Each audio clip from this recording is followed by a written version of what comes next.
பள்ளிப்பாளையம் நகரப்பகுதியில் புதிதாக மணமகிழ் மன்றம் என்ற பெயரில் ஒரு பிராந்தி கடை திறந்திருக்கின்றார்கள். அதுக்கு அருகாமையில் 5 வங்கிகள் இருக்கின்றன. இடதுபுறத்தில் 5 மருத்துவமனைகள் இருக்கின்றன. பின்புறத்தில் குடியிருப்புகள் இருக்கின்றன. ரோடு குறுகிய ரோடு, மேலே மேம்பாலம் இருக்கின்றது, கீழே குறுகிய சாலை. அதை குடித்துவிட்டு சாலையிலேயே வந்து நின்று போக்குவரத்து நெரிசல் ஏற்படுகின்றது. பின்னால் இருக்கின்ற மக்களுக்கு பாதுகாப்பு இல்லாமல் இருக்கின்றது.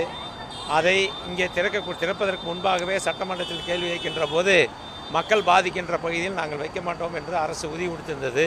ஆனால் அதையும் மீறி இப்பொழுது மிக அருகாமை, அதாவது நடு பகுதியிலேயே வைத்திருக்கின்றார்கள்.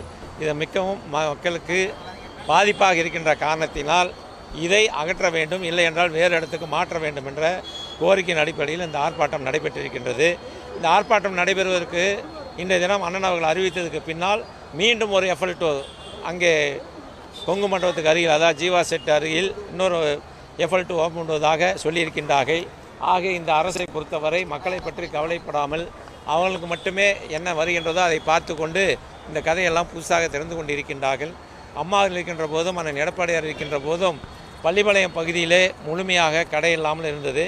இப்பொழுது எங்கே பார்த்தாலும் சந்து கடை என்றும், இதே போல் F2 என்றும், அதே போல் லாட்ரி டிக்கெட்டு, கஞ்சா என்று சொல்லி 5ஆம் வகுப்பு படிக்கின்ற மாணவனுடைய பாக்கெட்டில் கஞ்சா பாக்கெட் இருக்கின்ற அளவுக்கு இன்று நாடு சீரழிந்து விட்டது.